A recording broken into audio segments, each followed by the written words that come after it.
So when we have that ending, the cul ending, a while back we did common endings CLE and CAL.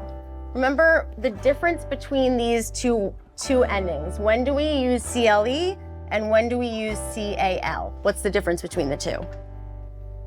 Abby?